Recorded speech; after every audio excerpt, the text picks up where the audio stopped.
যদি শিখি এই শব্দটা, তাহলে যদি আমরা দেখতে পাই এখানে যে প্রথম শব্দটা হচ্ছে র, র এটা তো আমরা সবাই জানি।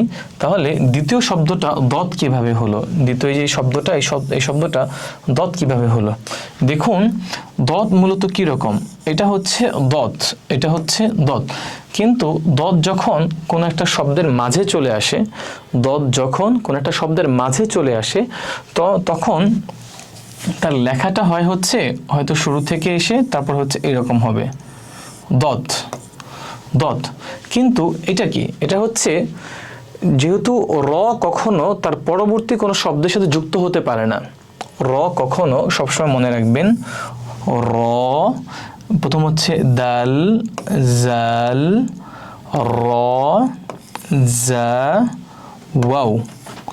দাল, জাল, র, জা, ওয়াও, এই পাঁচটা শব্দ কখনো তার পরবর্তী শব্দের সাথে কখনো যুক্ত হতে পারে না, কখনো যুক্ত হতে পারে না। এই যে প্লাস দিয়ে হচ্ছে আপনার ক্রস, পরবর্তী শব্দের সাথে কখনো যুক্ত হতে পারে না। হ্যাঁ, এই পাঁচটি শব্দ সবসময় তার পূর্বের শব্দের সাথে যুক্ত হতে পারে, পূর্বের শব্দ যুক্ত হতে পারে, কিন্তু কখনো তারপরে কখনো যুক্ত হতে পারবে না। সেই দিক থেকে যেহেতু র আসছে, র এর পরে দত চলে আসছে, র এর পরে দত চলে আসছে, তো এটার জন্য দত তার বাক্যের শুরুতে যদি দত যদি কোনো যুক্ত শব্দের সাথে যদি আসে, তখন যেভাবে আসার কথা এটা ঠিক সেভাবে চলে আসছে। সেটা হচ্ছে কিভাবে, এই যে দেখুন, এই হচ্ছে দত, এই হচ্ছে দত।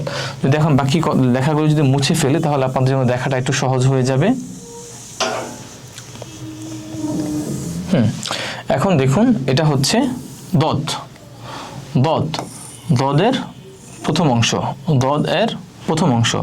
আবার এটা হচ্ছে যদি যখন কিনা আপনার ইয়ার সাথে যুক্ত হয়ে গেল, ইয়া তার পূর্ণরূপ দিয়ে দিয়েছে। কারণ কি, হরফের যুক্ত শব্দের শেষ হরফটা সবসময় সকল ক্ষেত্রে তার পূর্ণাঙ্গ রূপ প্রকাশ করবে।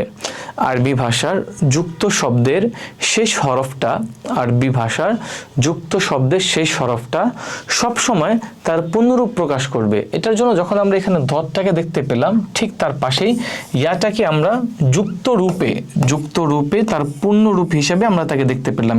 ইয়াটা তার পূর্ণরূপ নিয়ে আছে। আশা করি সকলে বুঝতে পেরেছেন। আচ্ছা, তাহলে রদিয়া, রদিয়া, রদিয়া শব্দের অর্থ কি? রদিয়া শব্দের অর্থ হচ্ছে, রদিয়া শব্দের অর্থ হচ্ছে সন্তুষ্ট হওয়া। রদিয়া শব্দের অর্থ হচ্ছে সন্তুষ্ট হওয়া।